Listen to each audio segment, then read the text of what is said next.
All right, I think I'm live, everyone. Let me just put this link up. I hope everyone's doing well. Oh, I'm not even recording yet. Nobody's listening, so this doesn't even matter. Here, let me get the link posted.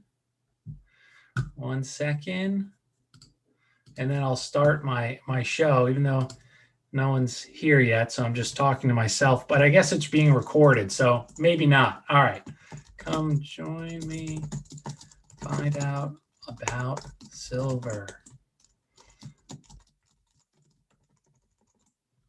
Alrighty, put that up there. All right, and it should be good. Let me just put this so I can see it down here. Chat. All right.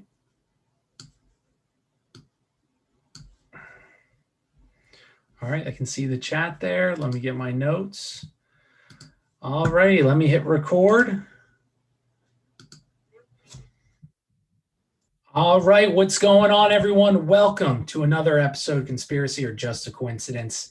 I am Jack Allen. Follow me on Twitter at Conspiracy or JAC. Gab, I never post there, but for some reason, if I get kicked off, also have my website, conspiracyorjustacoincidence.com. If you want to support the show, I have t-shirts. My fiance Liv will be making more soon. I'm the idea man. She's the artist. So sometimes my ideas are lacking. And I totally get you. Everyone can't support the show. There's so many people that I support people too. But if you could leave a review, that would mean so much. I read all your reviews. I got a super nice one this week or last week. And it really just I said this a million times, so if you listen, but I share them with my family, my mom, my dad, Liv, and so it really means a lot.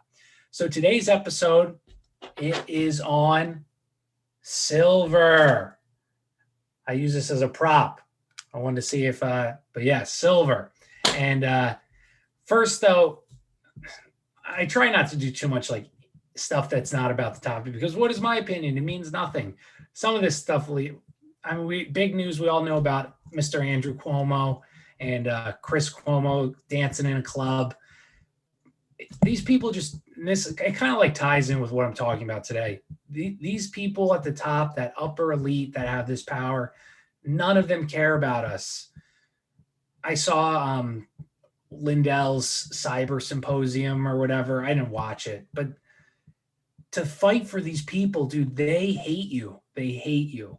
And I don't know how like people can, and it's so easy though to fall into that trap of this like tribalism, and they make both sides just so, I mean, I think they're probably mostly bots, but on Twitter, if Matt Gaetz tweets something, the top 20 comments are all, from people on the left, and the same with the, vice versa. It's just, and I bet half those people aren't even real. Like they just want to get you angry.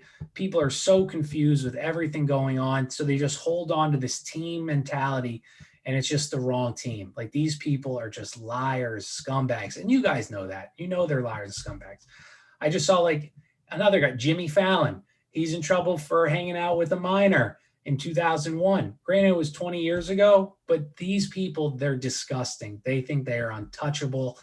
And that's why I know Andrew Cuomo did something. He pissed somebody off that he shouldn't have pissed off, because if they don't want something to come out, it doesn't come out, right? But so today's topic, like I said, silver. Woo! Buy silver. That's my tip. And so inflation. Clearly, we have I think the stat came out, 7% inflation. What does that mean, right? Well, that means we have less money. Our money is worth less than it was even a year ago.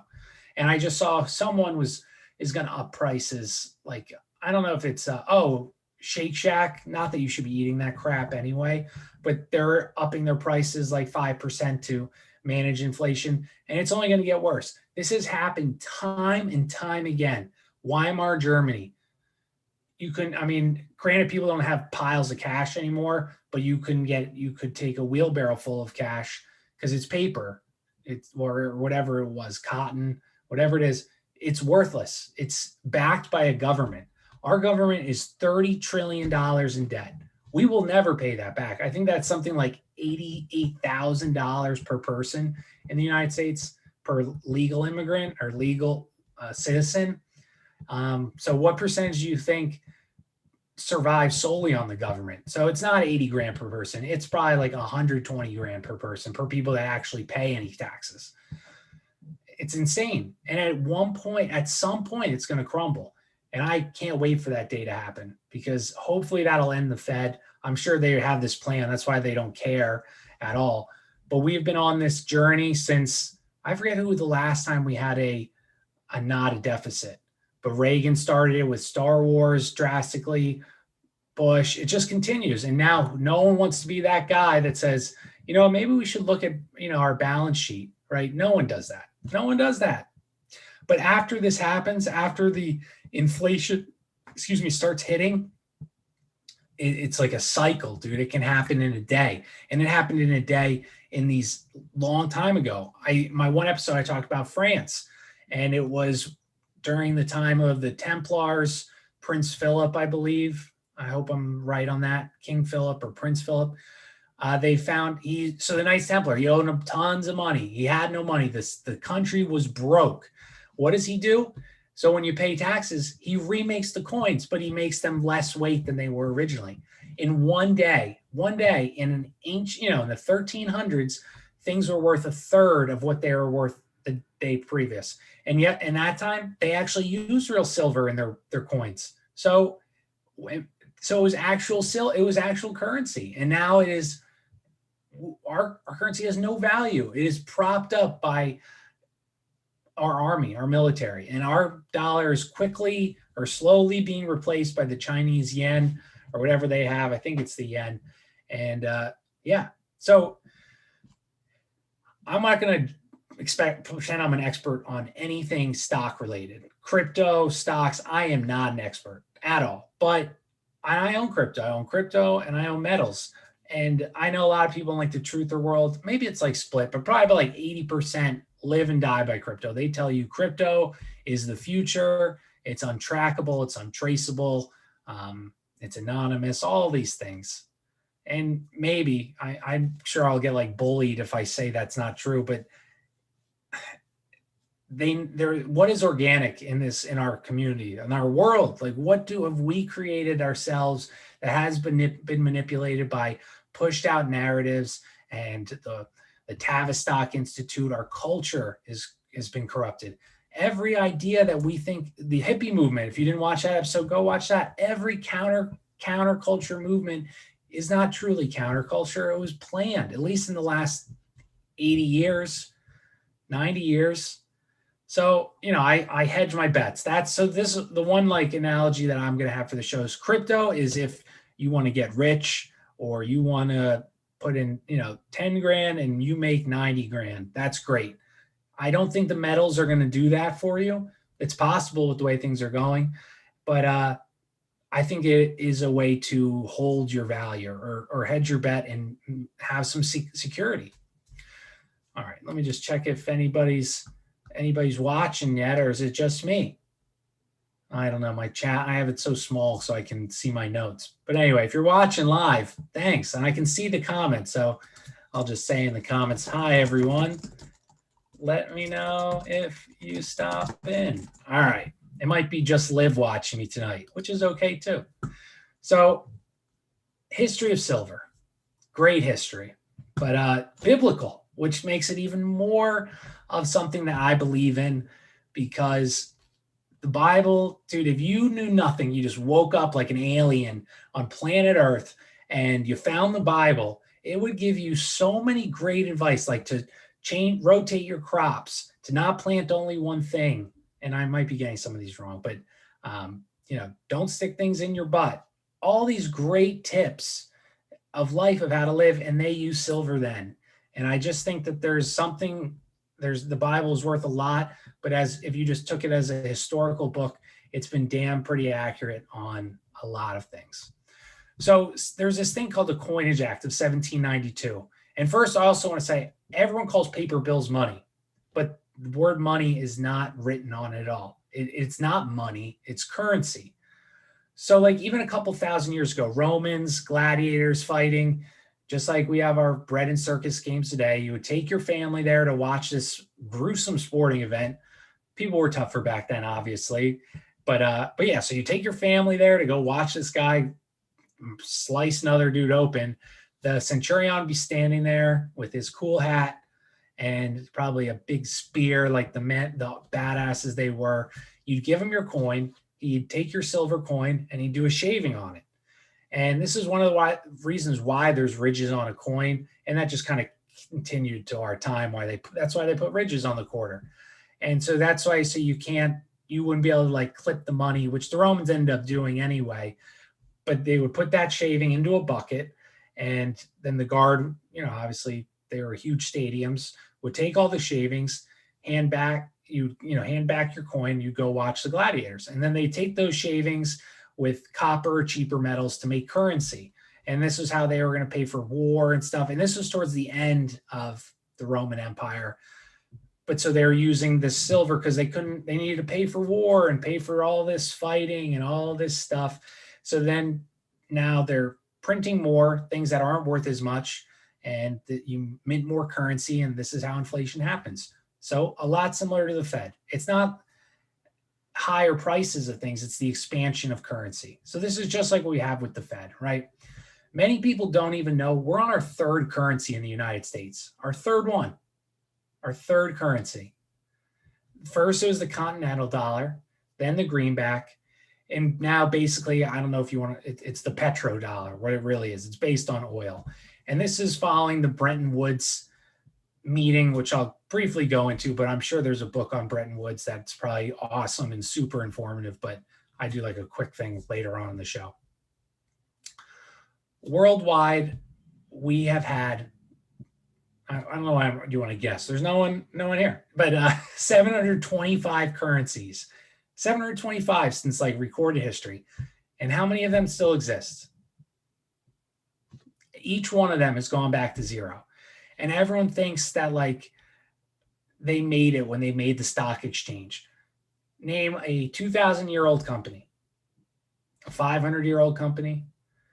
And I don't say this about like not owning fiat currency and not owning stock, but to maintain your familial value of money, your bet on a fiat currency is not that great. The currency we have now does not go back that long. And to keep betting on it over and over again, especially in a time like this, is not a great idea, right? So a real silver dollar is a silver ounce coin. Now, this isn't a coin. I have coins. I can bring them, but this is an ounce, okay? So that is 371.25 grains of silver. I don't really know what that means, but an ounce, right? Now, paper dollar, that's 75% cotton, 25% linen. So it's not even paper.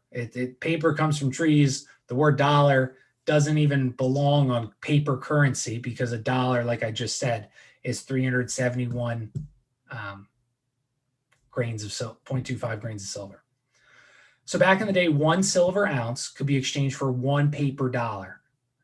Now it takes 22 paper dollars, 24, give or take of the day, to buy 1 ounce of silver. So that's inflation. So back in, when the paper US dollar, it was a 1-to-1 ratio. Now it takes 24 of those paper dollars to buy 1 ounce, a little bit more because the person selling it has to make some money. So maybe $30. So why would we switch, right? We all know there are silver coins. Like my friend, I don't want to give his name, but he loves coins. He used to do that. He still does it. He looked at my coin collection, but he loves looking at old coins, trying to find one of those silver ones in there. But so basically LBJ, the reason why we switched out of silver, he said there was a silver shortage. So he did what the Romans did, right? So people had their actual money, the silver, taken away from them and replaced with worthless metals. And since we're a few generations past when that happened, we don't know any different. And probably the people, when they did it, they said, oh, this will be so much better. It's fine. The US government's solid. We won't go printing into oblivion and devalue your currency. But All right. So that's, just how the government sends propaganda. They put experts on the TV about why the economy would be stronger or safer without having silver in your coins and your silver, you understand. So you could still purchase items. People didn't really care, right, when they switched to out of silver. But so if you take a pre-1964 silver dime, it takes 12 to 15 dimes, like 15 dimes to purchase one of those dimes because our currency has been devalued. So that makes sense to you guys. When I read it, I had to like redo the notes a few times, or because I was like, why did I don't understand. So a pre-1964 silver dime is equal to 15 regular dimes today because the currency has been devalued, right? It should be worth a dime, but it's not because the currency is worthless. And it's also funny to note that LBJ's excuse was because of silver shortage. Well, today there's more people, there's more demand, more things use silver. I'll go into that a lot. It's in everything. So if there was a silver shortage then, we must be in like the negative silver at this point. And one thing, like how I said, it's in so many things. Your cell phone, when you take it in to the store, when you're getting your new one, I was not able to do that because my phone was stolen on vacation. But if you are able to take your phone in, they always ask you for your old phone. And it's not because they have maybe they want to resell some of them. That's a possibility if it's like a relatively newer phone or later model and they'll give you your money back. But another reason why is because there's silver in all of our phones. And once that phone goes to landfill, you're not getting, it wouldn't be cost effective for them to send people, maybe some like third world countries to go dig in our landfills, but it wouldn't be cost effective to go dig in a landfill looking for phones. One silver eagle, which contains 435 grains of silver, 1 ounce, you can create 536 iPhones. So I know that's doesn't 1 ounce, $24, 500 iPhones. But you can, you keep so many, and that's just in, American people buy phones. So all over. So silver is used in all our electronics. Also, a lot of citizens in the East buy silver and gold.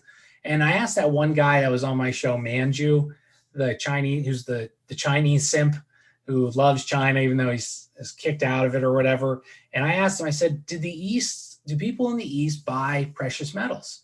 And he said, no, they don't. They don't. Well, he was wrong because they buy tons of silver and gold. And that's because in the US, we take for granted that our currency is going to hold value because it's held value for the past 300 years. But places where governments have fallen and risen plenty, they don't take that for granted. So like India, for example, huge buyer of silver and gold. They give it at weddings, all these people in the East, that's how they maintain their family value, was they would invest in these golds, platinum, silver, everything. They, especially in China, which is my next episode, but they would bury it somewhere hidden because they didn't trust the government to not kick down their door. They would bury it and just not tell you about it, and that's where they'd store their wealth, was in the backyard. Obviously that doesn't grow, but it's a way to maintain your wealth. And I said this already, metals are not here to make you rich. I mean, we might get real lucky if you stock up on enough because of the way inflation's going, but it's not here to turn you into a metals millionaire, right? There's not like a metals millionaire. That's like the misconception. Bitcoin, yeah, in crypto, people become millionaires and all that.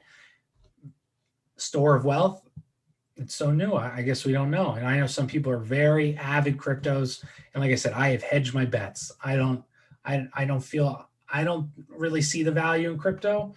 It kind of reminds me of the tulip thing. If you guys don't know what the tulip thing is, it was like in what's up, dude? I think it was like the 1600s or 1600s, the tulip bulb craze. And if you guys do, I'm sorry, I'm beating the dead horse, but tulip bulbs were crazy. They went up like 5,000%. People were dumping everything they owned and putting in tulip bulbs. Why would they buy a tulip bulb? I don't know. It has no value, right? You just can plant it. I guess it has more value than crypto. And I'm not hating on crypto again. So I know some people are like, it's like their religion, crypto. I know barely anything about it. I just learned how to buy a wallet like 2 years ago or whatever. But yeah, so So store your wealth. That's what I meant. And it's stored your wealth for the past 4,000 years. I think it's got a pretty good track record. So people always say, like, inflation, look at these gas prices. They're higher than they've ever been. They're $4. And they're actually the lowest they've kind of ever been. Because back in the day, but when they still had silver in our currency, our coins, 2 silver dimes, which equals $5 today, a gallon of gas is 25 cents. So today, to your 2 dimes back then, which were just regular dimes, plus a nickel could get you a gallon of gas. Well, today it only takes 2 silver dimes. So it's just inflation. I hope you understand that. I found that like mind blowing, like shit, that's horrible. Like back then, 25 cents, which was, or a quarter, I guess, because that had silver in it too, you could buy a gallon of gas. Today, it takes you actually less than it did back then. And I just say that to show you that our currency is being debased like crazy. And we all know that. So people hate on gold and silver all the time. I see it on Twitter. And again, like I said, I don't feel either way, but I don't know why people hate on it so much. And I think that it's because they're manipulated, and we'll like get to why that is. But my question to them always is, if it was worthless, if it's barbaric, if it's ancient, if it holds no value, then why does the Federal Reserve keep buying gold and silver? Why do the first world's nation central banks keep owning gold and storing gold? And all the rich people have gold if it's useless, if it's worthless. The subprime meltdown. So remember, everyone knows when the subprime meltdown happened in 2008. Well, I was like in high school, I didn't understand, but we all have seen The Big Short or whatever it's called. And they called it, a perfect storm that no one could see coming. We all know that's a huge lie. But the same people who warned about the housing crash,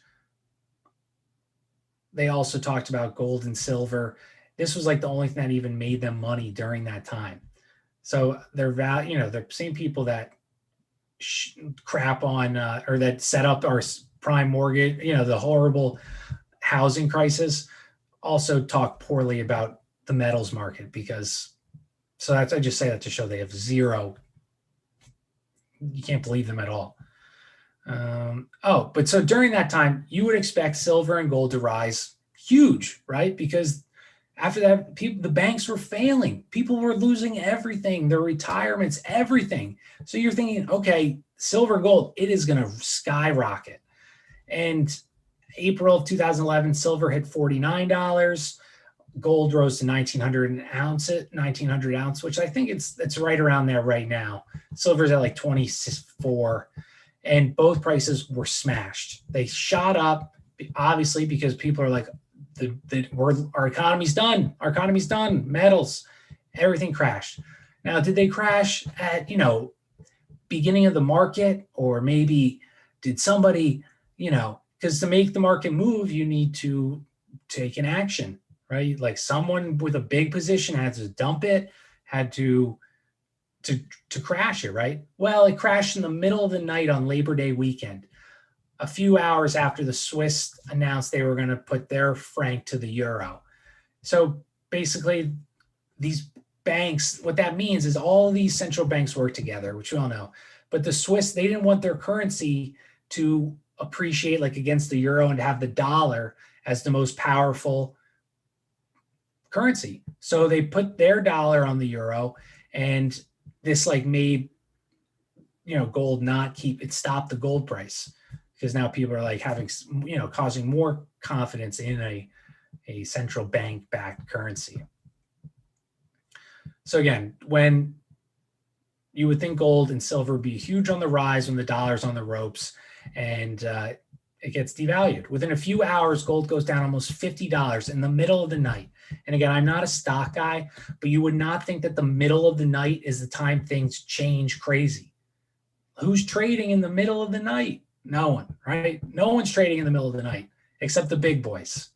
And you would never trade such a massive order, because gold, even though there's tons of paper contracts, you still have to do, there is like, physical contracts, as physical purchases as well. And you wouldn't sell the dollar or sell your massive order. You would want to sell it at the highest price, right? So it was after it starts going down, a huge order takes out. It just doesn't make any sense. Though the author, he interviewed all these people in this book, and I posted the book on my Twitter at Big Silver Short. But stock people are trained to never execute orders like this. And the Department of Justice has arrested several gold, silver traders for egregious manipulation.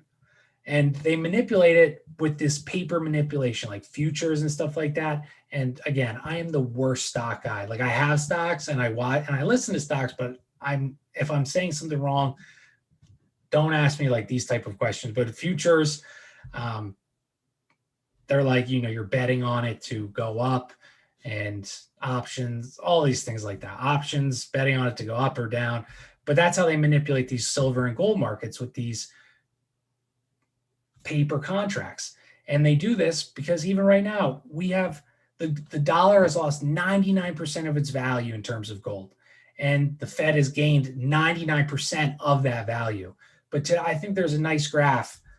I'm not going to pull it up, but from 1913, when we, brought the Fed, it's down. It's literally worth 1% of that original dollar. So if that's the case, you would assume metals would be skyrocketing, because that's what people turn to when a fiat currency is collapsing. But they're not. They stay relatively low. Silver, especially, gold's like I said, 1900 or something like that. Silver is $24 an ounce. So why? It's worth 1%. But like I said, that the Fed has gained 99% of that value that people used to own. If we only took 90% of that value, this is how sickening it is. If we took 10% of their 99%, basically added a zero to whatever you pull home in a year, that is what we would be having if it were not for that's a bare minimum of what we would have as our income if the Fed wasn't this corrupt, disgusting creature. Isn't that, like, think about that. Like, my income would be another zero if it wasn't because the Fed was stealing 90%, 99% of our money's value. And that's only, again, 10%. 90%, double your income by, I don't know, 99? I don't know. But you understand what I'm saying. Like, what would you do if you had an extra zero to your income? You wouldn't have to worry about money, crime, anxiety, marriages. And this is why I struggle with like the libertarian rules, because it's not supposed to be if we just had no rules. Okay, let's throw out all the rules. Companies, you're totally free market, no subsidies, no nothing. And let's just start from right now. We're starting no rules right now. Things would be more or less the same. It might even get worse. But if it's a robbery. It's literally robbery what they're doing to us. And people, all of us, all these hard workers, Liv tells me stories of these people working 40 hours at the grocery store, and they are 60 years old. They're going to work for the rest of their lives. It's not supposed to be like this, right? It's literally highway robbery. And that's what they do to us every single day. So he interviews all these people in the book. So I did my best to outline them. I'll probably end up repeating a few things. But the first guy, and I'll just post the book, like I said, but this first guy, Dave Kranzler, he left Wall Street after the tech bubble crash, and as that hurt Wall Street.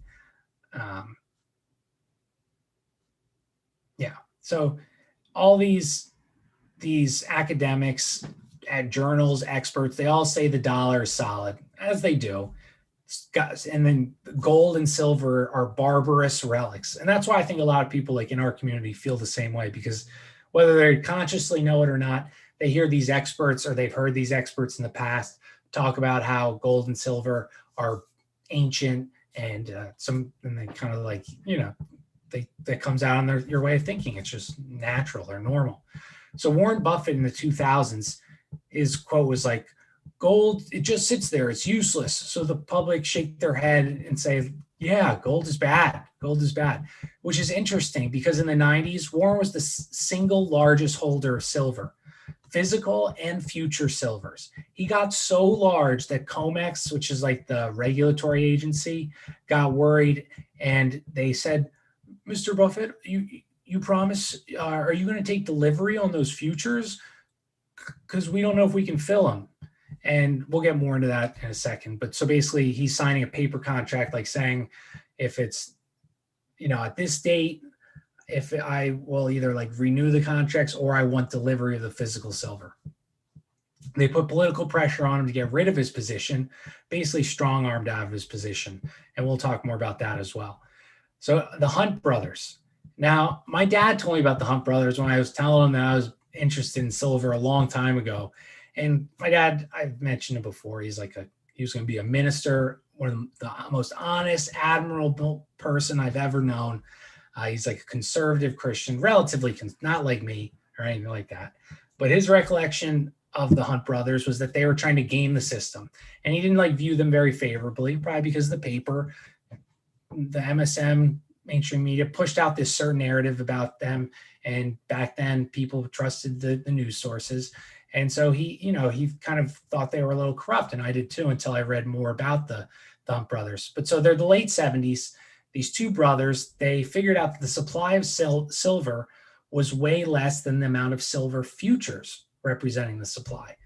So a silver contract, so that means is a silver contract is 5,000 ounces. More interest, so they sell this, let's say they have 1 ounce in the vault. They sell this ounce to 500 people on futures, and that's not an exaggeration. They sell to this 1 ounce to 500 people.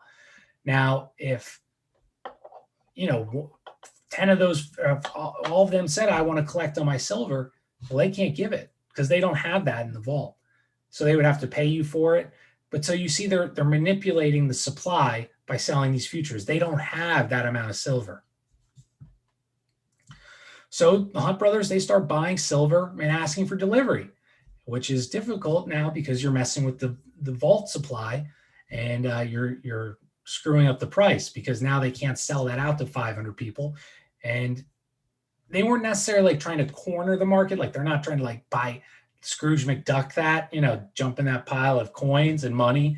But they were looking at the supply and demand imbalance, and they realized silver prices should be a lot higher because there's not enough silver for what they're selling on paper. I hope that makes sense. I'm sure you guys are smart. Again, so they sell this thing in obviously large amounts to 500 people, and that's legal. That's legal. If all 500 of those wanted the silver, none of them would get it, dude. One, you would screw up. It would shoot imagine millions doing that. One sec. Okay. So like I said, the paper contract does not represent the true supply and demand of silver. And it's the same position we're in today. They just keep doing it. So regulators, they're getting scared because these two brothers have some cash, and they're saying they're cornering the market. You have to unload your positions. You have to. It's illegal. It's illegal. The SEC is going to come down on you because only JP Morgan's allowed to manipulate the market. You're not allowed to manipulate the market. And at that time, if you wanted to trade silver, all you could do was sell. And that was to get the price down because the Hunt brothers had constantly asked for delivery, which is awesome. Good for them. And because they're asking for delivery, it's a chain reaction. Silver's going up. Everyone's going to ask for delivery, kind of like a run on the bank. And then the jig is up, dude. The game is over. They're screwed because they didn't have what they said they had, and they got called on it. And in the 70s, there was inflation and problems with the dollar, just like now. Nixon recently just closed the gold window, and the money printing was causing inflation, and it's small compared to today, small. But it's similar. So that story of the Hunt brothers is similar to 2011, the second time silver got up to $49, and very relatively zero news about it. Why? Because they don't want too many people knowing, because then again, you're going to get more excitement. People in stocks, you buy when it's going up. It's like you always should buy on a sale, right? But people in stocks, I do too. I see Apple going up more. I'm like, shoot, I got to buy more. It's the exact opposite of what we're taught. But anyway, so that's what happened. So in 2011 happened because there was So In 2008, the silver market was still manipulated, but now it is totally, completely controlled. Totally. I'm just saying, I agree, Max. Max, one guy said that usury is the actual problem. And usury is literally evil. Literally evil. So, okay. Let me find my notes. I try to comment when people are on the show. So thanks for listening, guys. I appreciate it. So yeah, so silver market just totally manipulated now. And recently, China has been aggressively buying gold and silver, the physical, not the paper, because they're not idiots.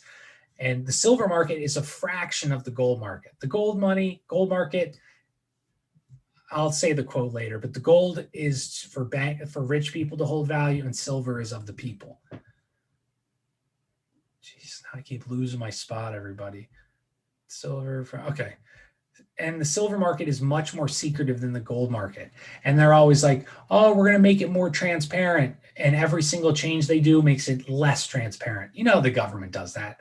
Like, it's that 1984, the Office of Peace, and it's the war. It's exactly what that's what they do. They keep saying, like, oh, let's do this to show more transparency. But what it actually does is it covers more up. So regular people like you and I have no idea that they're manipulating the silver market.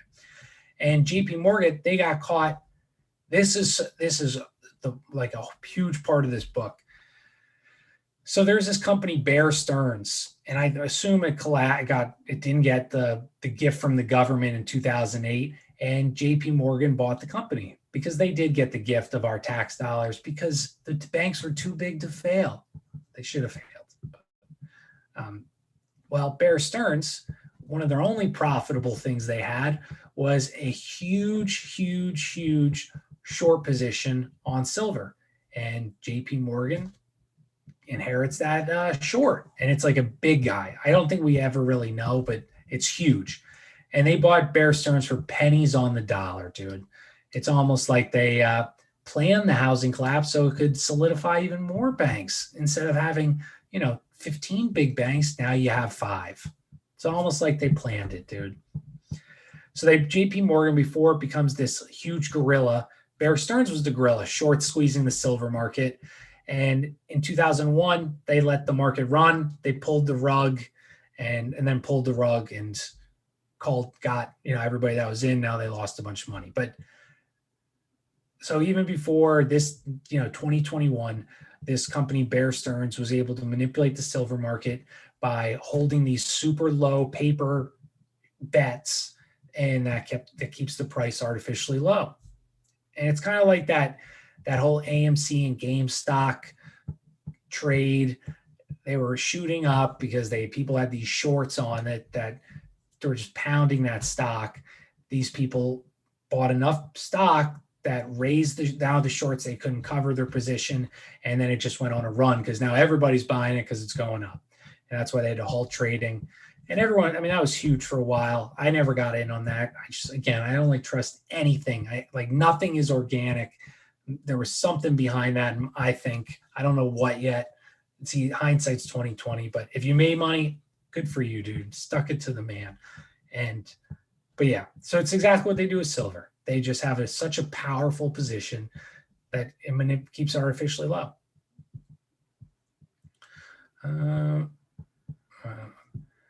So what they did back then, though, or with Bears, when you have a big position that you're trying to unload, you do it gradually to sell, in the slight rises of the market, right? To disguise your position. You don't just dump it all at once.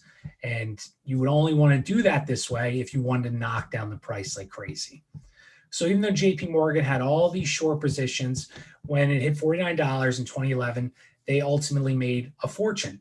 And as they wrote shitty loans in 2011 and 2012, their only profitable segment of the company of JP Morgan was their silver and commodities trading. And the political, financial elite, they don't want a high price of gold or silver because every dollar the price of gold or silver goes up, it negates the legitimacy of this made-up fiat petrodollar. And the U.S. will start a war before they let the dollar collapse as a reserve currency. How many examples do we have of these countries in the Middle East or what was the guy's name? who was awesome that Hillary Clinton killed. Ugh, can't think of it, but he was going to start the dinar. I think that was him, a gold-backed currency. And they said he was gassing his own people. Probably said he was, he liked having a strong family. Maybe he said to have a strong family background, don't take part in degeneracy. So they killed him. He was evil, though, so they killed him. And they just lie about that stuff. So I said it earlier, 500 to 1 paper ounce paper claims. So 500 people could buy the contract promised amount of silver, and 499 other people have that same promise. No one knows the physical inventory of silver around the world, but I can assure you there is not enough for all of the paper silver they sell. And it's not just gold and silver. The economic, financial transgressions over the last 40 years have been buried in debt, corruption, fraudulent accounting. And at some point, it's going to collapse under its own weight. And that is when we see gold and silver and crypto fly. But, the past 40 years, as everyone knows listening, it is so manipulated, this market, that, and again, those people at the top steal the 99% that we've lost of our dollar. They take it. It goes in their pocket. It goes in JP Morgan. It goes in all these people who we don't even know at the top, whether it's Rothschilds or all of those things like that, dude. That's where that value goes, not to us. And it's disgusting. So if someone wanted to ever check the vaults of SLV, which is like the stock, and GLD, well, good luck. You're not getting in there, right?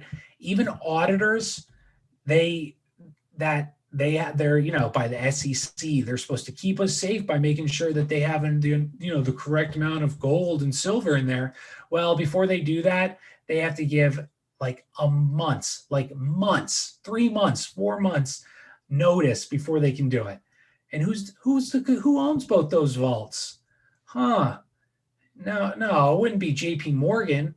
They own the SLV vault. So all the paper contracts they're selling from that 1 ounce of silver, JP Morgan's assuring the auditor. It's all there. But if you do want to check, you need to give me a warning. And then HSBC, which is, they're just another horrible bank. They're the custodian of the gold vault.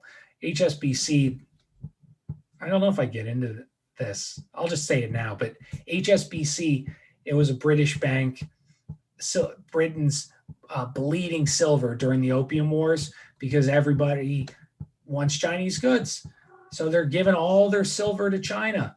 Well, they say, crap, we got to get this silver back. So they put an HSBC bank in China, flood the country with opiates, and who's getting all the silver back? The British, right? Rothschild is nothing but the finance. You may be right, Nikolai. He says Rothschild is nothing but the financial arm for the Vatican, and I said you may be right. It's definitely a possibility. All right, chapter 2. Don't worry, this one's not as long as my other one, so we're already halfway done. So I hope you're enjoying it. Okay, so this guy, David Morgan, he's another guy that was interviewed. He's a silver analyst. So since 1990 and 2006, there has been a greater demand than supply of silver. There's above ground about 2 billion ounces of silver down to 500 million in those 15 years. And China got into the mining game, raised the inventory stack back to 2.5 billion. But about 35% of the total silver market is industry use. Then there's like silverware, jewelry, and then the rest is investment demand. So not a lot. So there's more silver than gold below ground. U.S. Geological Survey says the natural ratio, this was pretty interesting, silver to gold is 9 to 1. So 9 ounces of silver is equivalent to 1 ounce of gold. And this is stayed pretty consistent. During the global crisis, when Isaac Newton, which put England back on the gold standard, mandated it at a 15 to 1 monetary, 15 to 5 to 1. Oh no, a 15 to 1 monetary ratio. And this classic ratio, which has been held for centuries, it has held this ratio, this 15 to 1 or 12 to 1 ratio. for literally thousands of years, which I find wild. Like Isaac Newton was right around, I don't know how he did it, but he guesstimated what the natural ratio was of silver to gold. And that's the value it's held even before him, right? So that's pretty interesting. But recently we've seen it to 100 to 1, 80 to 1, then to 16 to 1 with the Hunt brothers. And right now it's around to like 70 to 1, maybe 80 to 1. And that's obviously not anywhere near the classic ratio of 15 to 1, and it's not anywhere near the natural ratio of 9 to 1, right? So what makes it different these past 20 years? Well, what makes it different is the silver market's relatively small. It doesn't take much to move it. China, Russia, India, all have been accumulating so much gold and silver. They continue to buy, and probably because they know that we are huge liars, or the federal banks are, and the dollar is going to be hurting at some point. Maybe that's now, maybe that's 5 years. And they know that it's best to hedge their bets. So like this guy, I already forget his name, David Morgan, I think. I don't want to scroll up and I'll lose my place on my notes. He said he thought like a 10% allocation would be a solid hedge bet.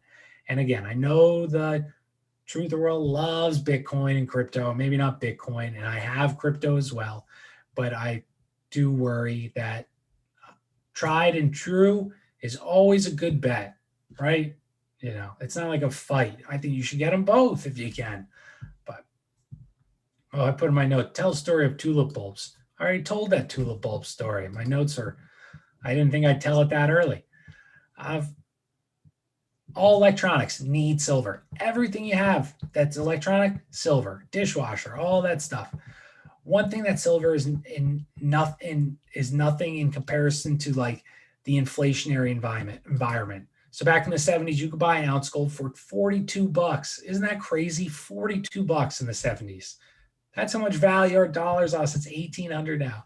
And then when they mess with the dollar, it shot up to $800 an ounce. $42 in the 70s. That's 50 years ago.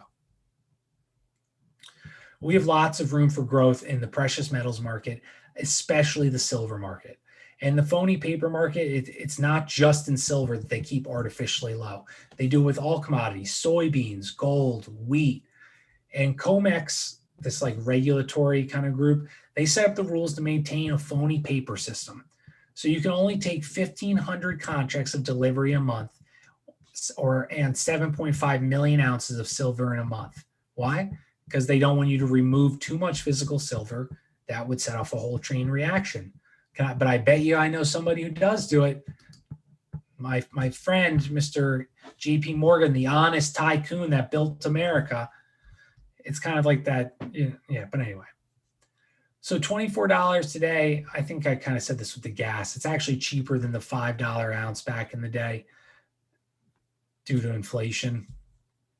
But the system with the contracts, they won't deliver. And if no delivery, you must be paid in cash. I think I said that. Well, that's good for them because if oh, sorry, Jack, I already gave your silver away, but I'll pay you for it because a deal's a deal. All right, let me just go print another. Let me print, since I'm here, I might as well print another million and just give you your money. And then we have some more. The cash is worthless unless we say it has value. Another guy, Craig Hemke. He's a professor in precious metals markets. He studies gold and silver. Obviously, doesn't study something not related to this topic. But in the spring of 2011, JP Morgan did not have a silver vault. So wonder why they got into it, right? It wasn't because they were going to lose money. So there's 5 vaults within the vaulting structure of COMEX silver. And to get a silver vault, I'm sure it's very easy, right? They rushed through an approval process in 48 hours to open a vault. 7 years later, so now this book was written in 2019. So 9 years later, 10 years later, 150 million ounces of silver in the JP Morgan vaults. It's a lot of silver to accumulate, right? And I already said this. No. So they basically, what I'm saying is that they cannot have gold and silver to be the safe haven currencies. They just can't have that. Probably why, same thing with crypto. They do not want that. And China banned it. China's dominating, banned Bitcoin. But yeah, so a JP Morgan trader got charged for spoofing. I don't know what that means, but manipulating the silver market. He was 36 years old. And this is nothing new, as we know. Deutsche Bank bankers and emails were bragging about smashing the market before the housing collapsed. These banksters, they know what they're doing. I am illiterate in reading the stock market stuff. I'm sure most of us are similar. There's definitely some people that really love it and are intelligent enough to do this, but regular people, they don't know. They don't know. And these people just screw us. They bend us over and just screw us.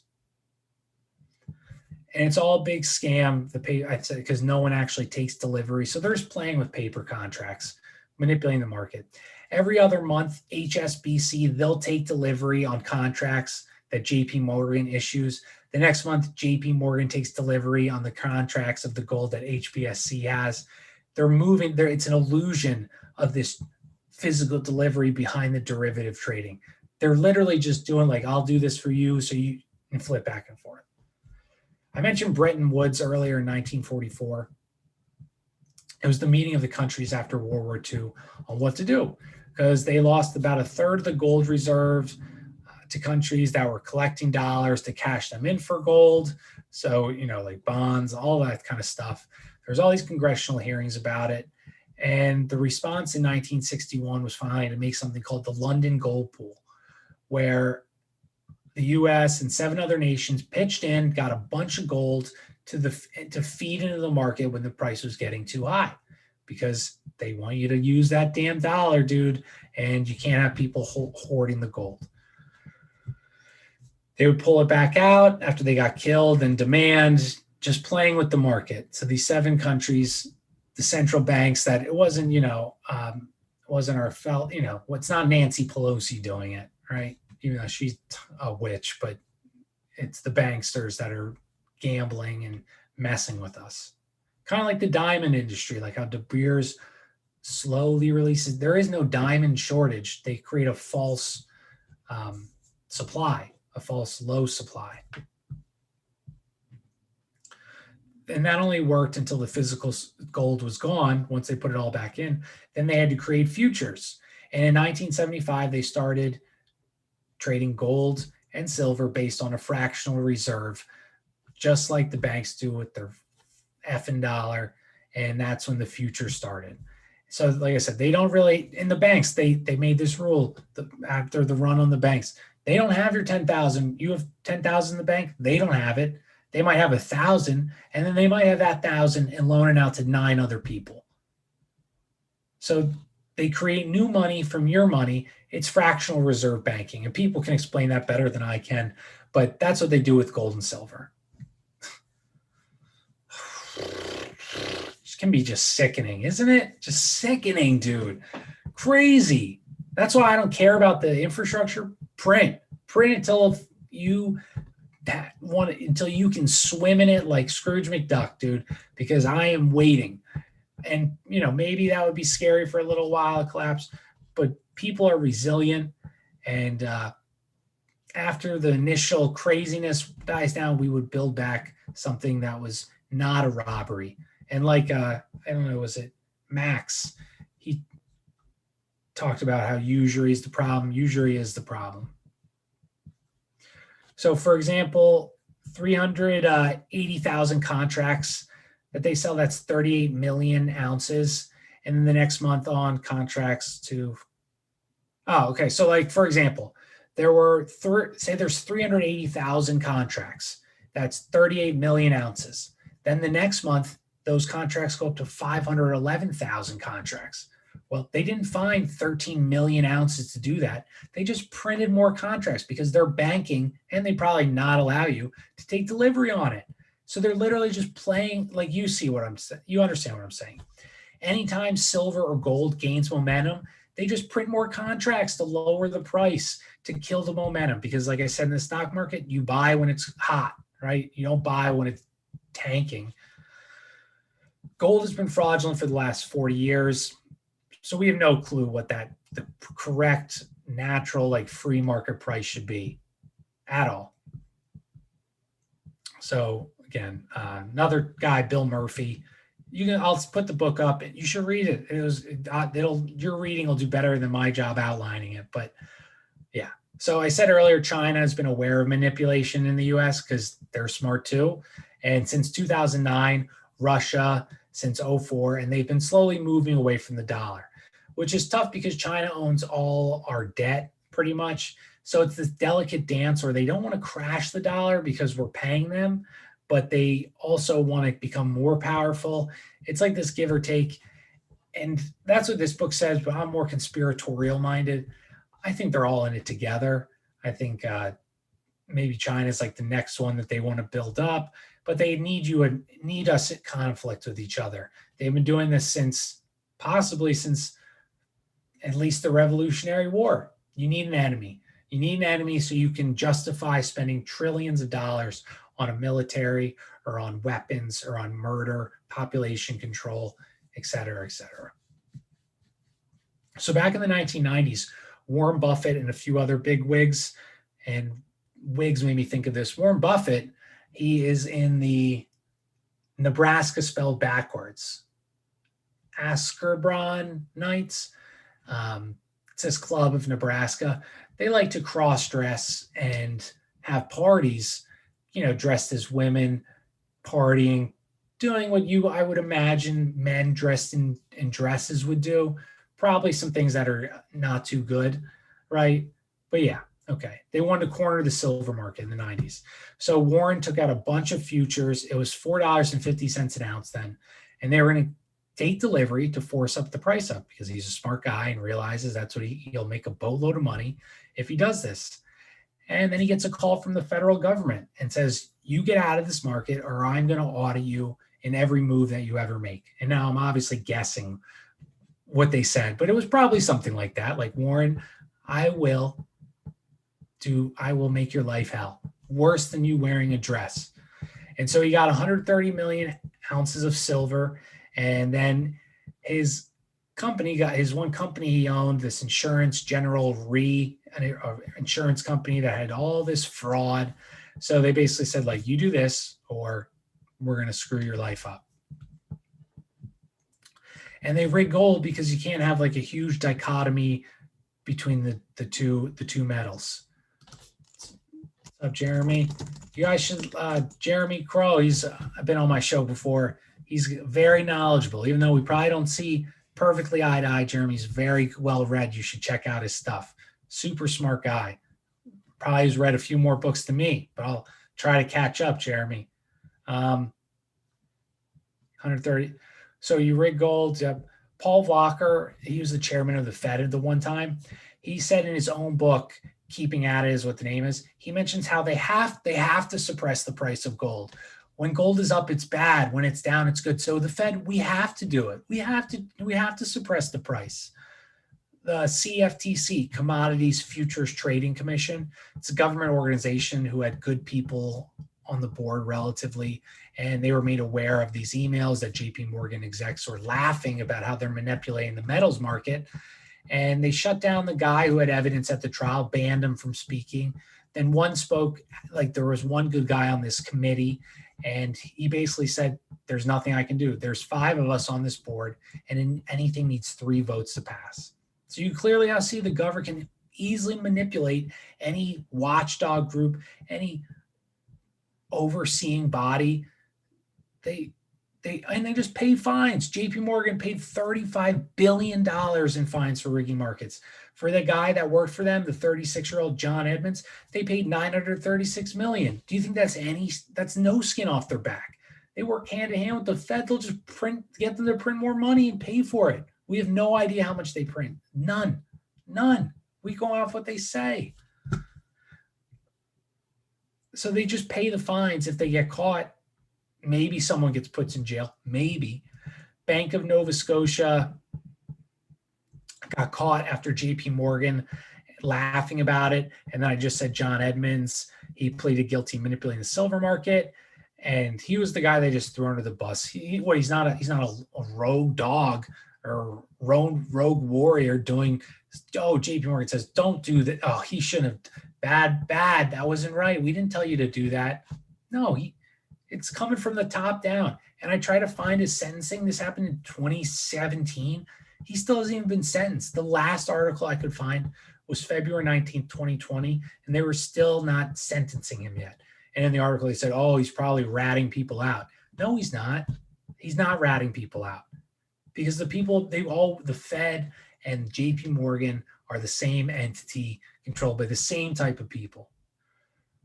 So in 2011, when silver was going up to 49 an ounce, April of 2011, there's high interest in the contracts were rising.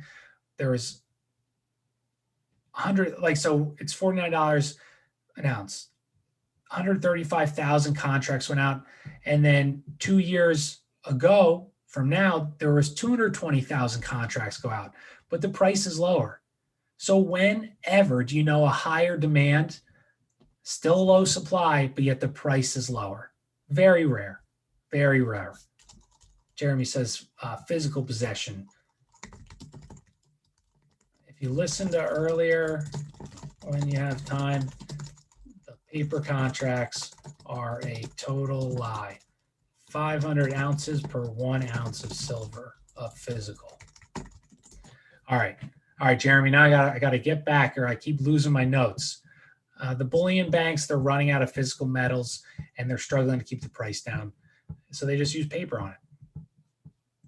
All right, we're almost done. 2 more pages.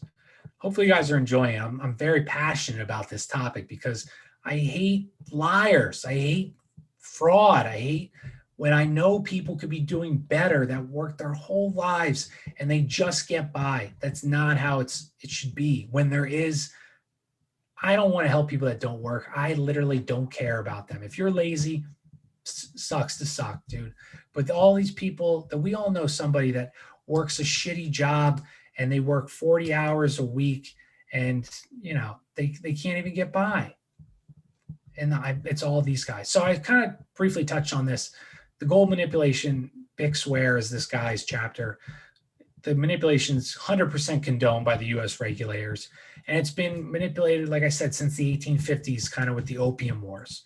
So the silver, like I said, was leaving England because people wanted to get all they could from the Orient, silks, teas, all that stuff, obviously paying with the silver because they didn't have a fiat currency. So they had to use silver. So the English could get their goods. And silver has been in money longer than gold has been money. It's the people's money. There's not more silver above ground than gold, but maybe underground. But banks have always hated silver because they had all the gold. They love hoarding gold. And we know they do. Like Queen Elizabeth, all the elites have so many vaults filled with gold, but it's barbaric. Right. So because so much people use silver as money. So that's why it was the exchanged money. And silver has the power to destroy a rigged economic system that they've created. Example, like the Hunts brothers. Silver is truly the Achilles heel of the banks, not gold. Silver is needed in everything modern: cell phones, washing machines, solar power panels, lots in solar powers. 60 billion ounces have been mined on planet Earth. And they do that much in paper contracts a day. So you see an issue here. If they're selling 60 billion ounces of paper contracts in one day, there's only been 60 billion ounces mined on planet Earth. You see where there's an issue we're running in here, right? That they're manipulating it via the paper market. So obviously that keeps the price lower because they'll just make up whatever they own the physical, so they can make the price low, and they'll just, take all these bets that it's going to keep it low. So now this is next episode. This is the book I'm reading right now is one of the most unheard of stories I've ever heard of. It's mind blowing. But basically 300,000 tons of gold came out of Asia after World War II. And it was from the Japanese for 50 years, just raping and pillaging Korea first, then Manchuria, China, Philippines, Vietnam, Japan was a force, dude. Vicious, but a force. And this is like literally, I've never heard this story. So if you have, but 300,000 tons of gold, and they hid it in all these crazy booby trap places. And who came up with it? Well, it wasn't the Japanese. They got some of it, but who found that gold? Well, the U.S. government, baby. And what did they do? Did they return the gold? No, they didn't return the gold. Did they let people know they had the gold? No, they didn't let the people. They used it to manipulate the market, to pay off governments, to keep who they wanted in power, to fund political parties that were going to sell their country's resources to the U.S. And they funded black ops projects. The interest on that money, God knows where it is. It was over in the billions. Crazy story. So that's next episode. But anyway, back to this episode. They found billions of ounces of gold in the Grand Canyon. It was on the front page of the New York Times. Needless to say, you can't dig in the Grand Canyon. You can't even take a rock out of there. A place in California called Chocolate Mountain found tons of gold. The military came and shut it down. Miss Dianne Feinstein, the lovely Congress lady who's proud. I don't know if she's still in power. We know she's clearly losing her mind, but flew out all of these senators. They made it all off limits, probably because they were like, we're going to save the speckled toad that lives only in this area. No, they're not. Do you think these people care about a speckled toad? No, they don't want you digging up gold and getting rich and causing the gold market to fly. So federal government controls 40% of all of California. And you're not digging that up. They'll make sure an environmental report keeps you can't even build a freaking shed in California without enough contracts. So 6 billion ounces of both gold and silver estimated. But again, the ratio is 80-1. That doesn't make sense, right? Silver is actually used in more things than gold, jewelry, all that stuff. The market's so small that like a billionaire could literally buy up every piece of physical silver. And that's exactly what JP Morgan does. The market's so small. 800 million ounces come out of the ground each year. And most of that's consumed by modern tech. This Dr. Mark Skidmore, he was a PhD economist at Michigan State University. This is a wild story. So he did some digging because he's a smart man, and he found out the U.S. government's losing staggering amounts of money. And he went to disprove this. He's like, no, that can't be. What did he find? He found that $21 trillion was unaccounted for. And this was in 2019 or 2017. And on top of that, he said your budget is $122 billion, but yet you have a $700 billion transfer. Now, how did that happen? Why did you have a transfer 6 times what your budget called for? Where did that come from? No answer, of course. They don't respond to him. And so we obviously know the Fed just lies about everything. And so does, our U.S. government. But doing more work, Skidmore found another $9 trillion. So it's ironically what our debt is today. But because what's 9 more trillion if you already can't account for 21 trillion? But so $30 trillion is documented that have been lost in balance sheets. And that's documented. So what are we losing that we're not told? So how much money do we even know? We don't even know if we lost 30 trillion. Like, we have no idea how much money is being printed. And then how do you stop countries that also have their own Fed from doing the same thing? Because to just destabilize the dollar, their dollar, our dollar, and that's when you start a war with them and you implement our plan, which is just print the shit out of it. For example, like the wall, the Great Wall, we're going to build a great wall, beautiful wall. That one sounded pretty good, I think. But it was $5 billion. $5 billion is literally nothing to them. They've lost 30 trillion. So they want you bickering over this because they love to have us fight. And of course, the U.S. government would say what you will about there should not be this. You can't have illegal immigration if you need to have borders. Every country in the dawn of time, I did an episode on the last one, they all enforce their borders. So if you want something good for your country, you enforce your borders. But $5 billion, so it's nothing to the Fed. they won't. They would never spend it because that's what is it, xenophobic. That's what they call. But yeah, so they just want you arguing. Okay, the Federal Reserve, they keep silver price in check. The Fed gangsters all admit they control the prices for your good, for your safety, listener. That we're going to make sure that your dollar holds value, so you can give it to your children, and then we'll tax the shit out of them.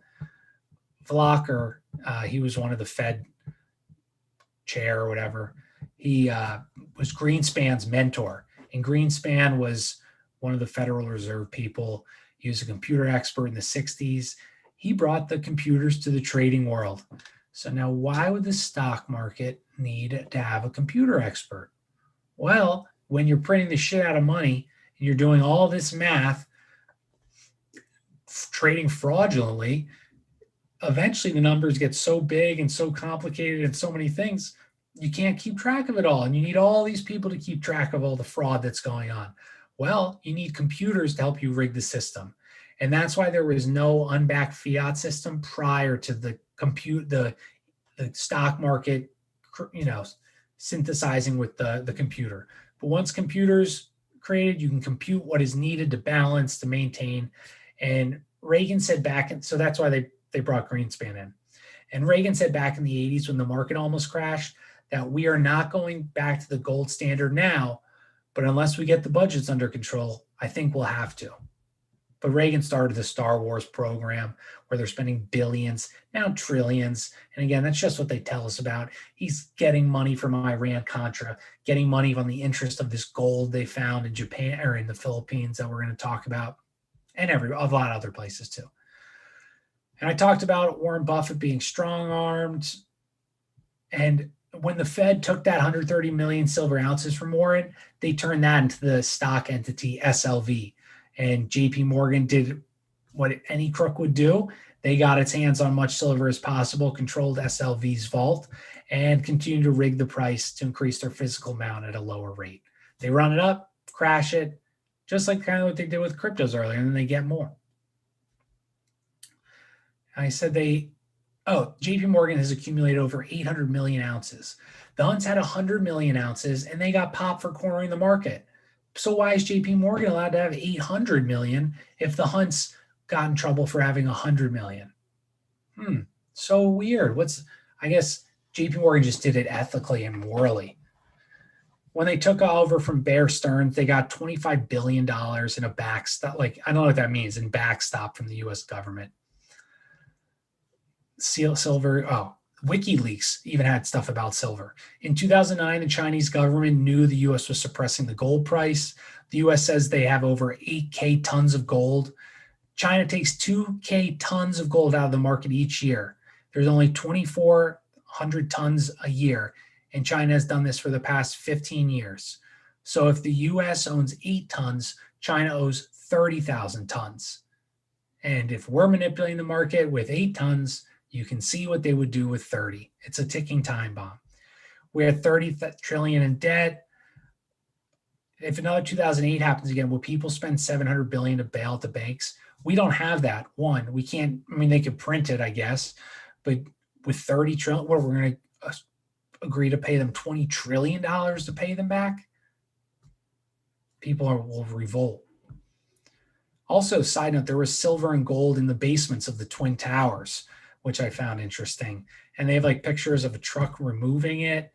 And the reporter, when it happened, and all these basements, they're connected. And the Fed is connected with JP Morgan through the basements and tunnels. I'm sure it's just because it just happened to be that way, right? Crazy. Oh, we're almost done here. Fort Knox, they have 8K tons sitting at Fort Knox. That's what they say.